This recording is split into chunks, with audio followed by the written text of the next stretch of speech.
సాయంత్రం సమయంలో లలిత తన అక్క సుమతిని ఓదార్చడానికి పక్కన కూర్చుంది.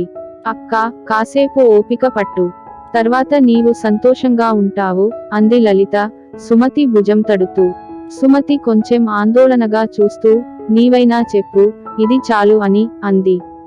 అక్కడే ఉన్న వారి స్నేహితురాలు మీనా సుమతిని ఓదార్చడానికి మాటలాడుతూ, సుమతి, మొదట్లో కొంచెం కష్టంగా అనిపించవచ్చు, కానీ కాస్త సమయం ఇస్తే నీవు దీన్ని ఆస్వాదిస్తావు అంది.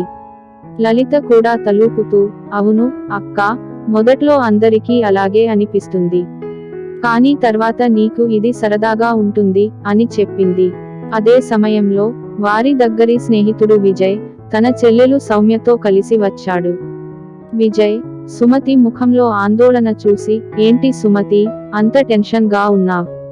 ఇది కొత్త అనుభవం, కాస్త రిలాక్స్ అయి ఎంజాయ్ చేయి అని అన్నాడు తన సహజమైన ఉల్లాసమైన స్వరంతో. సౌమ్య, ఎప్పుడూ ఉత్సాహంగా ఉండే అమ్మాయి, సుమతి పక్కన కూర్చుంటూ, అక్క, నేను కూడా మొదట్లో ఇలాగే భయపడ్డాను, కానీ చూడు, ఇప్పుడు ఇది నాకు ఎంత ఇష్టమో అని చెప్పింది తన కళ్ళలో ఉత్సాహం మెరుస్తూ. కొంత సమయం గడిచాక సుమతి కాస్త సౌకర్యంగా ఫీల్ అయింది. సరే, మీరు చెప్పినట్టు కొంచెం ఓపిక పట్టాను, ఇప్పుడు బాగానే ఉంది అంది నవ్వుతూ. లలిత, మీనా, విజయ్, సౌమ్య ఇద్దరూ సంతోషంగా నవ్వారు. చూశావా, మేము చెప్పాము కదా అని మీనా అంది. విజయ్ కూడా, సుమతి, నీవు ఇప్పుడు మా టీంలో ఒకడిగా అయిపోయావు అని సరదాగా అన్నాడు. సౌమ్య చిన్నగా చప్పట్లు కొట్టి, అక్క, నీవు రాక్ చేశావు అంది. ఆ రాత్రి వారంతా కలిసి చాలా సేపు మాట్లాడుకున్నారు, సరదాగా గడిపారు. విజయ్ తన సరదా కథలతో అందరినీ నవ్వించాడు. సౌమ్య తన ఫోన్లో కొత్త పాటలు ప్లే చేస్తూ వాతావరణాన్ని మరింత ఉల్లాసంగా మార్చింది. ఉదయం అయ్యేసరికి సుమతి మరింత ఉత్సాహంగా కనిపించింది. మీరు చెప్పింది నిజమే, ఇప్పుడు నాకు ఈ అనుభవం బాగా నచ్చింది అంది సుమతి లలిత వైపు చూస్తూ. లలిత నవ్వుతూ, అక్క, నీవు ఇప్పుడు మమ్మల్ని మించిపోయావు అంది. సౌమ్య కూడా, అవును అక్క, నీవు ఇప్పుడు మా గ్రూప్ లో స్టార్ అని జోడించింది. తెల్లవారుజామున వారు ఇంటికి చేరుకున్నారు.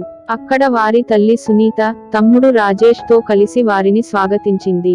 సునీత నవ్వుతూ, ఏంటి, రాత్రంతా సరదాగా గడిపారా అని అడిగింది.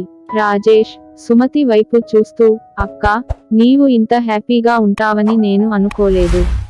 ఏం జరిగింది చెప్పు అని ఆసక్తిగా అడిగాడు. సుమతి, లలిత, మీనా, విజయ్, సౌమ్య అందరూ ఒకరినొకరు చూసుకుని నవ్వారు. అవును అమ్మా, చాలా బాగా గడిచింది అంది సుమతి సంతోషంగా. విజయ్ జోడించి, అమ్మా, మీ అమ్మాయి ఇప్పుడు మా గ్రూప్ లో బెస్ట్ పెర్ఫార్మర్ అని సరదాగా అన్నాడు. రాజేష్, అక్క, నీవు నిజంగా సూపర్ అని చెప్పాడు తన చిరాకు ముఖాన్ని సంతోషంగా మార్చుకుంటూ.